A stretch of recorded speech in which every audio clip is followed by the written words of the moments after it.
ಇನ್ನು ನಟಿ Ranya gold smuggling ನ ಸುಳಿವು ಕೊಟ್ಟಿದ್ಯಾರು? ಡಿಆರ್ಐಗೆ ಮಾಹಿತಿ ಕೊಟ್ಟಿದ್ದು ಯಾರು? ಚಿನ್ನಾಭರಣ ಮಳಿಗೆ ಅವರ? ಗೋಲ್ಡ್ ಸ್ಮಗ್ಲಿಂಗ್ ಮಾಹಿತಿಯನ್ನ ಕೊಟ್ಟಿದ್ದೆ ಮಳಿಗೆಯವರ? ರನ್ಯಾ ರಾವ್ ಹೋಗ್ತಾ ಇದ್ದಂತ ಚಿನ್ನದ ಮಳಿಗೆ ಯಾವುದು?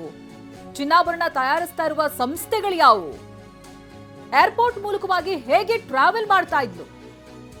ಎಲ್ಲಾ ಮಾಹಿತಿಯನ್ನ ಚಿನ್ನದ ಮಳಿಗೆಯವರೇ ನೀಡಿದ್ರ? ಗೋಲ್ಡ್ ಶೋರೂಮ್ನವರೇ ಈ ರೀತಿಯಾದಂತ ಮಾಹಿತಿಯನ್ನ ಹಂಚಿಕೊಂಡ್ರ ಡಿಆರ್ಐ ಅಧಿಕಾರಿಗಳ ಜೊತೆ?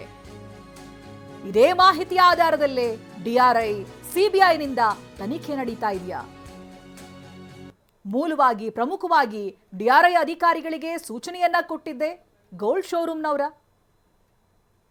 ಗೋಲ್ಡ್ ಸ್ಮಗ್ಲಿಂಗ್ ನ ಮಾಹಿತಿಯನ್ನ ಇವರೇ ಕೊಟ್ಟಿರ್ತಾರ ಅಂತ ಹೇಳಿದ್ರೆ ಎಲ್ಲಿಂದ ತಗೊಂಡು ಬರ್ತಾರೆ, ಎಷ್ಟು ಪ್ರಮಾಣದಲ್ಲಿ ಗೋಲ್ಡ್ ಇರುತ್ತೆ, ಎಲ್ಲಿಗೆ ಹೋಗ್ತಾರೆ, ಯಾವ ರೀತಿಯಾಗಿ ಇವರು ಸ್ಮಗ್ಲಿಂಗ್ ಮಾಡ್ತಾ ಇರ್ತಾರೆ, ಈ ಎಲ್ಲಾ ಮಾಹಿತಿಗಳು ಡಿಆರ್ಐ ಅಧಿಕಾರಿಗಳಿಗೆ ತಲುಪಿದ್ದು ಚಿನ್ನದ ಮಳಿಗೆಯವರಿಂದನೇನಾ?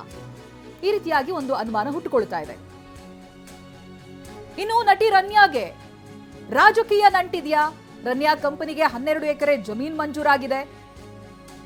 ಅದಕ್ಕೆ ರನ್ಯಾ ನಿರ್ದೇಶಕಿಯಾಗಿರ್ತಾರೆ. ಅವರು ನಿರ್ದೇಶಕಿಯಾಗಿರುವಂತಹ ಕಂಪನಿಗೆ ಭೂಮಿ ಮಂಜೂರಾಗಿದೆ.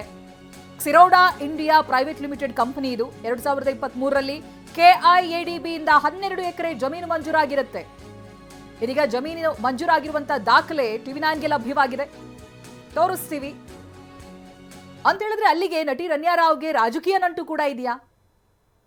ರನ್ಯಾ ಕಂಪನಿಗೆ 12 ಎಕರೆ ಜಮೀನು ಮಂಜೂರಾಗಿರುವ ದಾಖಲೆ ಸಿಗ್ತಾ ಇದೆ. ರನ್ಯಾನೇ ಈ ಕಂಪನಿಯ ನಿರ್ದೇಶಕಿ, ಕ್ಸಿರೋಡಾ ಕಂಪನಿ ಪ್ರೈವೇಟ್ ಲಿಮಿಟೆಡ್ ಅಂತ.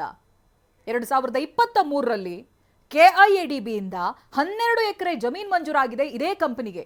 ಕಂಪನಿಯ ನಿರ್ದೇಶಕಿ ನಟಿ ರನ್ಯಾ ರಾವ್. ಅದರ ದಾಖಲೆಗಳು ಕೂಡ ಸಿಗ್ತಾ ಇದೆ ಟಿವಿ9ಗೆ. ಗೋಲ್ಡ್ ಸ್ಮಗ್ಲಿಂಗ್ ನಿಂದ ಆರಂಭವಾದಂಥ ತನಿಖೆ ಎಲ್ಲೆಲ್ಲಿಗೆ ಕನೆಕ್ಟ್ ಆಗ್ತಾ ಇದೆ ನೋಡಿ. Xiroda India private limited company own by Ranya Rao. ಇದೇ ಕಂಪನಿಗೆ 2023ರಲ್ಲಿ ಕೆಐಎಡಿಬಿ ಇಂದ 12 ಎಕರೆ ಜಮೀನು ಮಂಜೂರಾಗಿದೆ ಅಂತ ಹೇಳಿದ್ರೆ ನಟಿ ರನ್ಯಾ ರಾವ್ ಹಿಂದೆ ಇನ್ನು ಯಾರ್ಯಾರಿದ್ದಾರೆ? ಕೇವಲ ಗೋಲ್ಡ್ ಸ್ಮಗ್ಲಿಂಗ್ ಮಾತ್ರ ಅಲ್ಲ, ಅವ್ರ ಮನೆಯಲ್ಲಿ ಸಿಕ್ಕಿರುವಂತಹ ಹಾರ್ಡ್ ಕ್ಯಾಶ್ಗಳು, ಈಗ ನೋಡಿದ್ರೆ ಕೆಐಎಡಿಬಿ ಇಂದ 12 ಎಕರೆ ಜಮೀನು ಮಂಜೂರಾಗಿರೋದು ಇವರ ಕಂಪನಿಗೆ. ಇವೆಲ್ಲವೂ ಕೂಡ ತನಿಖೆ ಆಗಬೇಕಿದೆ. ಇನ್ನಷ್ಟೇ ತನಿಖೆ ಹಂತದಲ್ಲಿ ಒಂದೊಂದೇ ಗೊತ್ತಾಗ್ತಾ ಇದೆ. ಹೀಗೆಲ್ಲ ವಿಚಾರಗಳಿದಾವೆ, ಕೇವಲ ಗೋಲ್ಡ್ ಸ್ಮಗ್ಲಿಂಗ್ ಮಾತ್ರ ಅಲ್ಲ ಅಂತ. ನೀವು ದೃಶ್ಯದಲ್ಲಿ ಗಮನಿಸ್ತಾ ಇದ್ದೀರಲ್ಲ, ಎಕ್ಸ್ಕ್ಲೂಸಿವ್ ಆದಂಥ ಡಾಕ್ಯುಮೆಂಟ್ಸ್ಗಳು. ಕ್ಸಿರೋಡಾ ಕಂಪನಿ ಪ್ರೈವೇಟ್ ಲಿಮಿಟೆಡ್ಗೆ 2023ನೇ ಇಸ್ವಿಯಲ್ಲಿ ಕೆಐಎಡಿಬಿ ಇಂದ 12 ಎಕರೆ ಜಮೀನು ಮಂಜೂರಾಗಿರೋದಕ್ಕೆ ದಾಖಲೆಗಳು ನಿಮ್ಮ ಕಣ್ಣೆದುರಿಗೆ ಇದೆ, ಗಮನಿಸಬಹುದು. ನೀವು ಮಾರ್ಕ್ ಮಾಡಿದೀವಿ. 2023ರಲ್ಲಿ ಮಂಜೂರಾಗಿರೋದು ಸುಮಾರು 12 ಎಕರೆ ಜಮೀನು. ಈ ಕಂಪನಿಯ ನಿರ್ದೇಶಕಿ Ranya Rao, Xiroda India private limited ಅಂತ. ಕೆಐಎಡಿಬಿ ಇಂದ 12 ಎಕರೆ, ಒಟ್ಟು 12 ಎಕರೆ ಜಮೀನು ಮಂಜೂರಾಗಿರುತ್ತೆ 2 ವರ್ಷಗಳ ಹಿಂದೆ. ರನ್ಯಾ ಕಂಪನಿಗೆ ಸರ್ಕಾರಿ ಜಮೀನು ಮಂಜೂರಾಗುತ್ತೆ ಅಂತ ಹೇಳಿದ್ರೆ ಏನರ್ಥ? ಇದ್ರ ಹಿಂದೆ ಯಾರಿದ್ದಾರೆ? ಇವೆಲ್ಲವೂ ಕೂಡ ತನಿಖೆ ಆಗಬೇಕಿದೆ. ಒಂದೇ ಒಂದು ಗೋಲ್ಡ್ ಸ್ಮಗ್ಲಿಂಗ್ ನ ವಿಚಾರ ಹೊರಗಡೆ ಬರ್ತಾ ಇದ್ದ ಹಾಗೆ ಈ ಹಿಂದೆ ಆಗಿರುವಂತ ಅನ್ಯಾಯ ಅಕ್ರಮಗಳೆಲ್ಲವೂ ಕೂಡ ಬಯಲಿಗೆ ಬರ್ತಾ ಇದೆ. ಡಿಆರ್ಐ ಅಧಿಕಾರಿಗಳು ಮುತುವರ್ಜಿ ವಹಿಸಿ ಗೋಲ್ಡ್ ಬಿಸ್ಕೆಟ್ ಅನ್ನ ತರ್ತಾ ಇದ್ದಂತ ರನ್ಯಾ ರಾವ್ ಅನ್ನ ಅರೆಸ್ಟ್ ಮಾಡ್ತಾರೆ.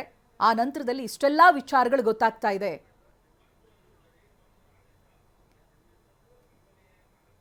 ನೀವು ಗಮನಿಸ್ತಾ ಇದ್ದೀರಾ ದೃಶ್ಯದಲ್ಲಿ, ರನ್ಯಾ ಕಂಪನಿಗೆ 12 ಎಕರೆ ಜಮೀನು ಮಂಜೂರಾಗಿದೆ. ಕ್ಸಿರೋಡಾ ಇಂಡಿಯಾ ಪ್ರೈವೇಟ್ ಲಿಮಿಟೆಡ್ ಕಂಪನಿ ಇವರದ್ದು. ಈ ಕಂಪನಿಯ ನಿರ್ದೇಶಕಿ ಖುದ್ದು ನಟಿ ರನ್ಯಾ. ಈ ಕಂಪನಿಯ ನಿರ್ದೇಶಕಿಯೂ ಕೂಡ ಅವರೇ. ಕೆಐಎಡಿಬಿ ಇಂದ ಮಂಜೂರಾಗಿರುವಂಥ ಜಮೀನಿಗೆ ಸಂಬಂಧಪಟ್ಟಂತ ದಾಖಲೆಗಳು ನಿಜಕ್ಕೂ ಆಶ್ಚರ್ಯ ಉಂಟು ಮಾಡುತ್ತೆ. ಒಂದು ಕಡೆ ಅವರ ಐಷಾರಾಮಿ ಜೀವನ, ಆಮೇಲೆ ಯಾವುದೇ ಚೆಕಿಂಗ್ಸ್ಗಳು ಇಲ್ಲದೇನೆ ಅವರು ಗೋಲ್ಡ್ ಸ್ಮಗ್ಲಿಂಗ್ ಮಾಡ್ತಾ ಇದ್ದಂಥ ರೀತಿ, ತಮ್ಮ ಮಲತಂದೆಯ ಹೆಸರನ್ನ ಬಳಸ್ಕೊಳ್ತಾ ಇದ್ರು. ಇದ್ರ ಜೊತೆಗೆ ಅವರಿಗೆ ಯಾರು ಕೈ ಜೋಡಿಸ್ತಾ ಇದ್ರು? ಅಷ್ಟು ಸುಲಭವಾಗಿ ಕೋಟ್ಯಾನುಕೋಟಿ ಮೌಲ್ಯದ ಗೋಲ್ಡ್ ಅನ್ನ ತರೋದಕ್ಕೆ ಸಾಧ್ಯನಾ? ಇವೆಲ್ಲವೂ ಕೂಡ ಇದೀಗ ತನಿಖೆಯ ಹಂತದಲ್ಲಿದೆ.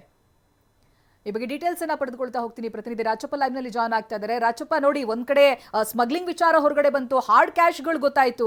ಈಗ ನೋಡಿದ್ರೆ ಎಲ್ಲಿಂದ ಎಲ್ಲಿಗೂ ನಂಟು. KIADB ಇಂದ ಇವರ ಕಂಪನಿಗೆ ಜಾಗ ಮಂಜೂರಾಗಿದೆ ಅಂತ ಹೇಳಿದ್ರೆ ಅದಕ್ಕೆ ಸಂಬಂಧಪಟ್ಟಂತ ದಾಖಲೆಗಳು ಕೂಡ ಸಿಗ್ತಾ ಇದೆ. ಯಾರ್ಯಾರ ನಂಟಿರೋದು ಗೊತ್ತಾಗ್ತಾ ಇದೆ. ಏನ್ ಡೀಟೇಲ್ಸ್ಗಳು ಸಿಗ್ತಾ ಇದೆ ರಾಚಪ್ಪ?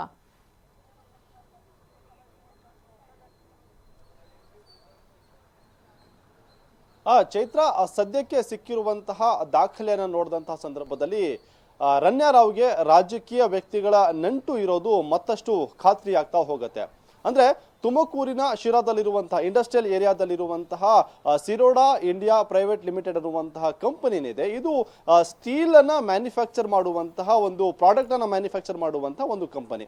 ಅದಕ್ಕೆ ನಿರ್ದೇಶಕಿಯಾಗಿ ರಣ್ಯಾರಾವ್ ಜೊತೆಗೆ ಆತನ ಸಹೋದರ ಕೂಡ ಇರುವಂತದ್ದು. ಹಾಗಾಗಿ ಈ ಕಂಪನಿಗೆ 2023ರಲ್ಲಿ KIADB ಇಂದ ಸುಮಾರು 12 ಎಕರೆ ಜಮೀನು ಮಂಜೂರಾಗಿದೆ. ಅಂದ್ರೆ KIADB ಇಂದ ಕಂಪನಿಯನ್ನ ಹೊಂದಿರುವಂತವ್ರು ಯಾರಾದ್ರೂ ಕೂಡ ಅರ್ಜಿಯನ್ನ ಸಲ್ಲಿಕೆ ಮಾಡಿ ಕಾನೂನಾತ್ಮಕವಾಗಿ ಒಂದು ಜಮೀನನ್ನ ಪಡ್ಕೊಳ್ಬಹುದು. ಅದಕ್ಕೆ ಕಾನೂನಿನಲ್ಲಿ ಅವಕಾಶ ಕೂಡ ಇದೆ. ಆದರೆ ಅದು ತುಂಬಾನೇ ಕಷ್ಟ ಆಗತ್ತೆ. ಯಾಕಂತಂದ್ರೆ ಎಲ್ರಿಗೂ ಕೂಡ ಅಲ್ಲಿ ಅರ್ಜಿನ ಹಾಕಿದ ತಕ್ಷಣ ಜಮೀನು ಸಿಕ್ಬಿಡೋದಿಲ್ಲ. ಅದಕ್ಕೆ ಇನ್ಫ್ಲೂಯೆನ್ಸ್ ಇರ್ಬೇಕಾಗತ್ತೆ, ಜೊತೆಗೆ ಒಂದಿಷ್ಟು ಅಧಿಕಾರಿಗಳ ಕೈ ಬಿಸಿ ಮಾಡ್ಬೇಕಾಗತ್ತೆ. ಹಾಗಾಗಿ ಸಾಕಷ್ಟು ಒಂದು ಶ್ರಮವನ್ನ ಪಡಬೇಕಾಗತ್ತೆ. ಆದರೆ ಒಂದೇ ವರ್ಷದಲ್ಲಿ 2023ರಲ್ಲಿ ರಣ್ಯಾರಾವ್ಗೆ ಅಷ್ಟೊಂದು ಈಸಿಯಾಗಿ ತುಮಕೂರಿನ ಶಿರಾ ಇಂಡಸ್ಟ್ರಿಯಲ್ ಏರಿಯಾದಲ್ಲಿ 12 ಎಕರೆ ಜಮೀನು ಸಿಗತ್ತೆ ಅಂದ್ರೆ ಅದರ ಹಿಂದೆ ರಾಜಕೀಯ ನಾಯಕರ ಒಂದು ಕೈವಾಡ ಇದೆ ಅನ್ನುವಂತ ಶಂಕೆ ಈಗ ದಟ್ಟವಾಗ್ತಾ ಇದೆ. ಆದರೆ ಅದೇ ರಾಜಕೀಯ ಒಂದು ನಾಯಕರ ಒಂದು ಕೈವಾಡ ಏನಿದೆ ಅದು ಕೇವಲ ಅವರಿಗೆ ಜಮೀನು ಮಂಜೂರು ಮಾಡುವಂತಹ ನಿಟ್ಟಿನಲ್ಲಿ ಅಷ್ಟಕ್ಕೆ ಸೀಮಿತವಾಗಿದೆಯಾ, ಅದರ ಮುಂದುವರೆದ ಭಾಗವಾಗಿ ಏನು ಈಗ ಗೋಲ್ಡ್ ಸ್ಮಗ್ಲಿಂಗ್ ಎಲ್ಲವೂ ಕೂಡ ನಡೀತಾ ಇದೆ, ಅದರಲ್ಲೂ ಕೂಡ ಮುಂದುವರೆದ ಭಾಗವಾಗಿ ಅವರ ಪಾತ್ರ ಇದೆಯಾ ಅನ್ನುವಂತ ಪ್ರಶ್ನೆ ಈಗ ಸಹಜವಾಗಿ ಮೂಡ್ತಾ ಇರುವಂತದ್ದು. ಇದೆಲ್ಲವೂ ಕೂಡ ಅಧಿಕಾರಿಗಳ ಒಂದು ತನಿಖೆಯಿಂದ ಬಹಿರಂಗ ಆಗ್ಬೇಕಾಗತ್ತೆ Chaitra. Okay, thank you Rachappa ಮಾಹಿತಿಗಾಗಿ.